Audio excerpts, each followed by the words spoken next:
Hello everyone, myself Muskan Sharma and I welcome you to Easy Nursing Lectures. Hope you all are doing fine. So basically आज की video में हम पढ़ने वाले हैं concept of health and illness के बारे में और इलनेस होती क्या है और कितने क्या क्या फैक्टर्स इलनेस को अफेक्ट करते हैं. So before starting the video, do like this video and subscribe to our YouTube channel and make sure to hit bell notification icon so that you will get notification whenever the video is posted. So let's get to the video. So basically थोड़ा introduction देख लेते हैं. Illness होती क्या है हमारी. Illness is found in all societies. Her society में मिलती है, ये नहीं है यहाँ पर है वहाँ पर नहीं है. And it is generally considered to be undesirable. Undesirable मतलब हम बिल्कुल भी नहीं चाहते, है ना. कौन चाहता है कि बीमार हो.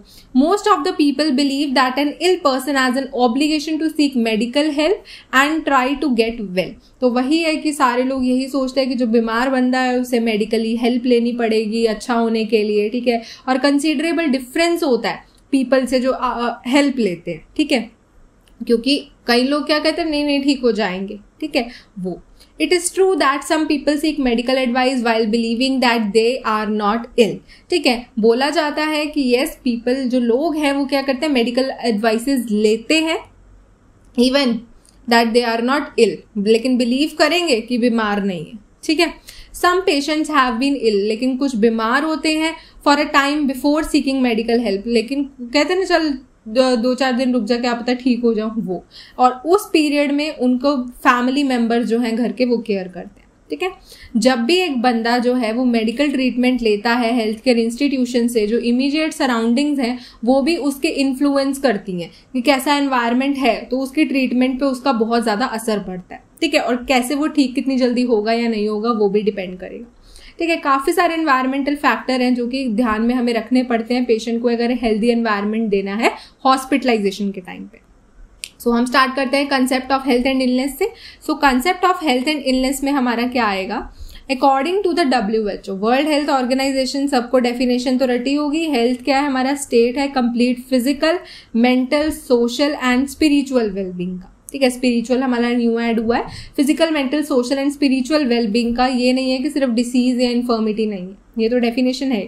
तो इलनेस क्या है, ऐसी एक स्टेट है, ऐसी एक स्थिति है जिसमें क्या है पर्सन का फिजिकल, इमोशनल या इंटेलेक्चुअल, सोशल, डेवलपमेंटल या स्पिरिचुअल फंक्शनिंग डिमिनिश्ड, कम हो जाती है, खराब हो जाती है compared with his or her state of health before the onset of illness. Illness से शुरू होने से पहले कंपेयर करें तो थोड़ी कम हो गई है या खराब हो गई है, ठीक है. तो पर्सन या तो फिजिकली कुछ उसको दिक्कत आई है, ठीक है, कोई शारीरिक तौर से, इमोशनल दिमागी तौर से, इंटेलेक्चुअल सोच के तौर से है, सोशली उसकी कोई हेल्थ खराब हुई है, डेवलपमेंट में कोई इशू है, स्पिरिचुअल भगवान से कोई इशू है, तो वो सारी चीज़ें इलनेस में ही काउंट होती है. ये नहीं है कि सिर्फ सर दर्द हो रहा है, बुखार चढ़ा वही इलनेस है, नहीं. इलनेस क्योंकि जब हेल्थ को आप लोग डिफाइन करते हो physical, mental, social, spiritual wellbeing में, तो ऑफकोर्स इलनेस भी आप उसी एस्पेक्ट में लोगे, ठीक है. इलनेस क्या है, is a disturbance in body. Body के फंक्शन में डिस्टर्बेंस है जिसकी वजह से एक ऐसी कंडीशन आती है जो कि नॉर्मल नहीं होती. डिसीज क्या है, disease is a deviation of the tissues of the body, the operation of body systems और अ persons behaviour from his or her normal health state. Disease क्या है, एक डेविएशन है. डेविएशन मतलब एक मुड़ाव है. कहाँ से, जो उसका टिश्यू है बॉडी के वो ढंग से काम नहीं कर रहे, जो बॉडी का ऑपरेशन सिस्टम है वो ढंग से काम नहीं कर रहा, पर्सन का बिहेवियर है वो ठीक नहीं है नॉर्मल तौर तरीकों से, तो उसे बीमारी बोला जाता है, ठीक है. हेल्थ और इलनेस जो है वो लाई अलोंग अ कॉन्टिन्यूम, एक कॉन्टिन्यूम में रहते हैं, ठीक है, एक दूसरे पे इफेक्ट आती है. And there is no single cut off point, और दोनों का कोई भी कट ऑफ नहीं है. जितना आप जियोगे आपको इलनेस भी है हेल्थ भी है, ठीक है. Lowest point on the health, अगर हेल्थ पे आपका बिल्कुल ही लो पॉइंट आ जाता है, illness continuum is death. Health और इलनेस का जो आपका कॉन्टिन्यूम है अगर उस पर बहुत ही कम, जैसे यहाँ पे हम देख सकते हैं, नीचे हमें एक डायग्राम दे रखा है इन्होंने अच्छे से, तो यहाँ से हम देख सकते हैं पॉजिटिव हेल्थ है तो ये आपका हेल्थ और इलनेस का कॉन्टिन्यूम है, ठीक है. अगर पॉजिटिव हेल्थ है तो बहुत अच्छे आप टॉप पर हो, ठीक है. अगर आपको बीमारी भी नहीं है तो आप थोड़ा नीचे हो, लेकिन अगर पॉजिटिव हेल्थ है तो आप टॉप पे हो. अनरिकॉग्नाइज्ड इलनेस शुरू हो गई है लेकिन आपको पता नहीं है तो वो आप यहाँ पे हो. माइल्ड इलनेस हुई है, सीरियस इलनेस हुई है और डेथ बिल्कुल लो पॉइंट है. तो लो पॉइंट अगर पे आ गए तो that means near to the death. और highest point refers to the positive health. ये WHO ने कॉन्टिन्यूम दिया हुआ है, ठीक है। तो हेल्थ है वो फ्लक्चुएट करती है, पॉजिटिव हेल्थ के बीच में और डेथ के बीच में हमारी फ्लक्चुएट होती है, ठीक है। ये अब है फैक्टर्स प्री डिस्पोजिंग इलनेस। कौन कौन से फैक्टर्स हैं जो इफेक्ट करेंगे हमारे इलनेस को।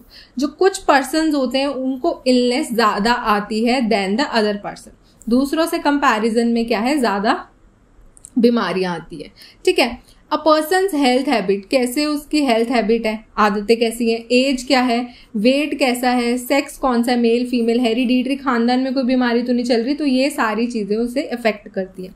जैसे कि हेल्थ हैबिट्स में हमारे पास क्या आगे काफी सारे हेल्थ डिसऑर्डर्स हैं, वो पुअर हेल्थ हैबिट्स की वजह से होते हैं। जैसे कि पुअर न्यूट्रिशनल हैबिट्स, अच्छे से खाना नहीं खाना, बाहर का जंक फूड खाना, ठीक है, टबैको, कोई स्मोकिंग करनी, अल्कोहल पीना, ठीक है, पुअर पर्सनल हेल्थ हैबिट्स, ये सारी उसमें आती हैं। और अगर हम इग्नोरेंस कर रहे हैं, नहीं ध्यान दे रहे, और जो गरीबी है वो भी इसमें आती है हमारी हेल्थ हैबिट्स में। फिर आता है एज। एज में क्या काफ़ी सारे डिसऑर्डर हमारे एज के साथ एसोसिएटेड है। जैसे कि जो ओल्डर बूढ़े लोग होते हैं उनको आर्टरियोस्क्लेरोसिस ज़्यादा हो सकता है, कैटरेक्ट मोतियाबिंद की बीमारी हो सकती है, सेरिब्रल वैस्कुलर एक्सीडेंट, स्ट्रोक हो सकता है, मधुमेह की बीमारी हो सकती है, शुगर डायबिटीज जिसे बोलते हैं वो हो सकता है, ठीक है। यंग चिल्ड्रन से उन्हें communicable disease like diphtheria, typhoid, measles, ये जो डिसीज है ये ज़्यादा हो सकती है अगर उन्हें टाइमली हम टीकाकरण उनका नहीं करते। सेक्स हो गया, there are many diseases that are common in male और फीमेल, जैसे कि ब्रेस्ट कैंसर हो गया, सर्विक्स कैंसर हो गया, वो फीमेल में है, प्रोस्टेट कैंसर हो गया, लंग कैंसर हो गया, वो मेल में है, तो सेक्स भी इफेक्ट कर रहा है। ओबेसिटी, मोटापा, अगर आप एक्सट्रीमली मोटापे में हैं तो वो उसको हार्ट अटैक का खतरा, बीपी की बीमारी का खतरा, डायबिटीज का खतरा, ये खतरा हो सकता है, ठीक है। हेरिडिटी, काफ़ी सारी डिसीजेज जो कि फैमिली में ही चलती हैं, जैसे डायबिटीज़ हो गया, बीपी की बीमारी होगी, हाइपरटेंशन जिसे बोलते हैं, तो वो सारी, ठीक है। और हेरिडिटरी डिसऑर्डर है सेक्स लिंक, जैसे कि हीमोफीलिया हो गया, ये सारे मेन में होते हैं लेकिन फैमिली रन होती है। अब कौन कौन से एनवायरमेंटल फैक्टर हैं रिलेटेड टू हेल्थ जो इसे इफेक्ट कर रहे हैं। एनवायरनमेंट क्या है, टोटल एक्सटर्नल सराउंडिंग आपकी, ठीक है, वो हो गई। Factors related to atmospheric condition, वो कौन कौन से, temperature, humidity, air movement, purity of air, lighting, noise, ये सब अभी नीचे डिटेल में पढ़ेंगे, ठीक है। तो ये तो सबसे पहले जैसे अगर बात करें टेम्परेचर की, तो टेम्परेचर क्या है, as individual differ in their reaction to atmospheric condition, हर एक का अपना अपना रिएक्शन होता है। There is no set indoor temperature, अंदर का कोई टेम्परेचर आपके घर का सेट नहीं होता आइडियल, हर एक के लिए अलग अलग होता है। हर इंडिविजुअल के लिए सूटेबल इंडोर टेम्परेचर है कि वार्म इनफ होना चाहिए टू प्रिवेंट फीलिंग चिलीएट, मतलब इतना अंदर का टेम्परेचर ऐसा होना चाहिए कि ये नहीं आपको ठंड लग रही हो, और ना ही इतना ज़्यादा गर्म होना चाहिए कि आपको पसीना आ रहा हो, बीच का टेम्परेचर होना चाहिए। Temperature range from 68 degree Fahrenheit to 72 degree Fahrenheit suitable माना जाता है काफ़ी लोगों के अकॉर्डिंग, ठीक है। वैसे ह्यूमिडिटी क्या है, उमस सी हो जाती है, ठीक है, कितना मॉइस्चर है एयर में, वो इंक्रीज है, इवेपोरेशन स्किन से कम होगी और इंडिविजुअल को ज़्यादा पसीना आएगा, ठीक है। ह्यूमिडिटी ऑफ 40 to 60% कंफर्टेबल होती है, लेकिन डिसीज कंडीशन जैसे कि अस्थमा हो गया तो 10 से 20% भी कंफर्टेबल मानी जाती है उनके लिए, ठीक है। फिर एयर मूवमेंट, वेंटिलेशन की आपने कैसे आपके घर में एयर मूवमेंट है, हवा का फ्लो कैसा है, खिड़कियां खुली है कि नहीं, तो जो ओपनिंग है विंडोज़ की या डोर्स की एक कमरे में वो सफिशिएंट एयर मूवमेंट करती है, अच्छे से कर देती है। एयर कंडीशनिंग, एसी वगैरह जो है अगर वो क्या है वो भी एयर मूवमेंट थोड़ी बहुत करा देता है। फैंस है, ठीक है, फैंस में भी यूज बट केयर हमें लेनी चाहिए कि पेशेंट को ठंड ना लगे, प्रॉपर वेंटिलेशन होनी चाहिए, फ्रेश एयर आ सके, ह्यूमिडिटी ना हो, ठीक है। ये सब चीज़ों का आपको ध्यान रखना है जिसकी वजह से ओवरऑल हेल्थ मेंटेन रहेगी।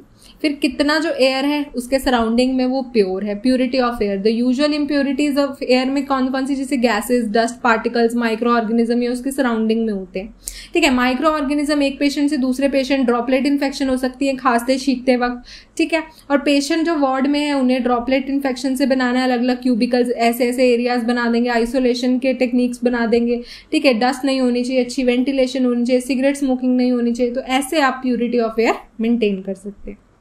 Then came lighting. लाइटिंग क्या, कितना अमाउंट ऑफ लाइट आ रहा है, ठीक है, वो आपको देखना है, ओके, कि कंफर्ट में है पेशेंट, और ये नहीं है आंखों में चुभ रही हो इतनी ज़्यादा, अपने आगे रिंग लाइट, बड़ा कुछ लाइटें बड़ी बड़ी लगाई हो, ऐसे नहीं होना चाहिए। नेचुरल लाइट सन की वो बहुत ही ज़्यादा इंपॉर्टेंट है कमरे में आने की। इल्यूमिनेशन भी आपको अच्छे से दिखता भी है, और कितना अमाउंट ऑफ सनलाइट आप एंटर होने दे रहे हैं वो भी आपको बता देगा कितना ब्राइट है, और अच्छा रहेगा रूम का आपका ओवरऑल एनवायरनमेंट। ठीक है।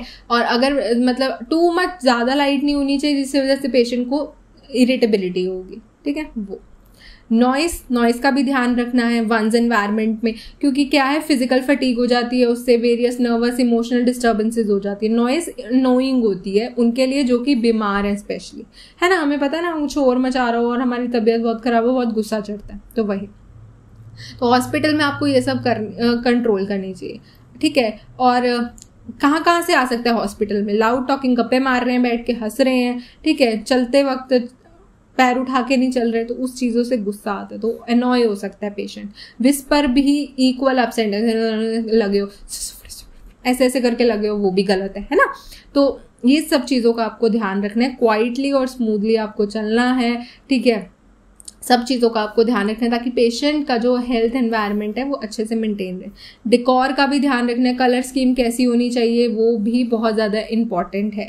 Years ago hospital wall, ceilings, equipments were entirely white. पहले सब कुछ वाइट होता था, लेकिन अब उसका इफेक्ट कलर एम्प्लॉयज़ पे, पेशेंट कि मतलब कलर होना चाहिए, पेशेंट को भी अट्रैक्टिव लगती हैं चीज़ें, ठीक है। और कलर का इफेक्ट भी होता है इल्यूमिनेशन पे, लाइट फॉल होने पे, ठीक है। लाइटर कलर्स है वो ज़्यादा लाइट रिफ्लेक्ट करते हैं देन द डार्कर कलर्स, हमें पता ही है। तो अट्रैक्टिव मैनर में हॉस्पिटल्स भी होने चाहिए, वाइट वॉल हो, वाइट बेड हो, वाइट यूनिफॉर्म हो, वो अट्रैक्टिव कलर्स की। अब देखा है ग्रीन और स्टाफ की होती हैं, ठीक है। ऐसे अलग अलग हमारे को देखने को कलर्स मिलते हैं, ठीक है। Then game psycho social environment, वहाँ का साइको सोशल एनवायरनमेंट भी बहुत, साइको मतलब साइकोलॉजिकल, सोशल मतलब सोसाइटी का, तो वो भी पेशेंट के हेल्थ और इलनेस को बहुत ज़्यादा इफेक्ट करता है। क्योंकि पेशेंट अगर जैसे किसी को इनसिक्योरिटी है या उसकी नीड्स पूरी नहीं हो रही हैं, या एंजाइटी है, टेंशन है उसको, फ्रस्ट्रेशन है उसको, ठीक है, रेजिमेंटेशन है हॉस्पिटलाइजेशन के टाइम पर, उसे वो रहेगी। तो आप क्या करो, वो डिपेंड करता है वैसे पर्सन टू पर्सन। तो आपको एक कंड्यूसिव साइको सोशल, एक अच्छा साइको सोशल एनवायरनमेंट बनाना है, नर्स की रिस्पॉन्सिबिलिटी होती है, ठीक है। नर्स को उसकी जो नीड्स हैं उसे फुलफिल करना है, पेशेंट को अप्रिशिएट करना है, पेशेंट की बातें सुननी है, ये नहीं है उसको जाके डांट रहे हो आप, ऐसा नहीं होना चाहिए। एक्सेप्ट करो उनको, अच्छे अप्रूव करो, रिस्पेक्ट करो, उनकी चीज़ों को अटेंड करो, ये सारी चीज़ें बहुत ही ज़्यादा इंपॉर्टेंट होती हैं, ठीक है। वो देन है एस्थेटिक फैक्टर। एस्थेटिक फैक्टर में क्या है, एनवायरनमेंट बिकम्स अट्रैक्टिव। जो आपका एनवायरनमेंट है वो हमारा क्या कहते हैं, एनवायरनमेंट है वो अट्रैक्टिव होगा, ठीक है, तभी पेशेंट को अच्छा लगेगा, ठीक है। डिज़ाइन कैसा है रूम का, अरेंजमेंट कैसा है, चीज़ें अच्छे से पड़ी हैं, जैसे फ्लावर वास हो गया, पिक्चर्स लगी हैं, कर्टन्स लगी हैं, वो एक अच्छा एनवायरनमेंट देते हैं, वेलबींग अच्छा बनाते हैं, ठीक है। लेकिन अगर सॉइल ड्रेसिंग, कहीं ड्रेसिंग खराब पड़ी है, बेड पैन पड़े हैं, गंदी लिनन बिछी हुई है, तो पेशेंट को भी उतना अच्छा नहीं लगेगा। तो जो सीरियसली इल पेशेंट्स हैं उन्हें सेपरेटली रखो as far as possible normal patient से। तो ये सारी चीज़ें आपको एनवायरनमेंट में ध्यान ज़रूर रखनी है, क्योंकि ये सारी चीज़ों का इलनेस पे बहुत ज़्यादा इफेक्ट होता है, ठीक है। So that is all about this video. Next video से हम कुछ प्रोसीजर्स शुरू करेंगे, ट्रे कैसे सेट करनी है एंड कैसे प्रोसीजर करना है। सो मिलते हैं नेक्स्ट वीडियो में। Till then bye bye, take care.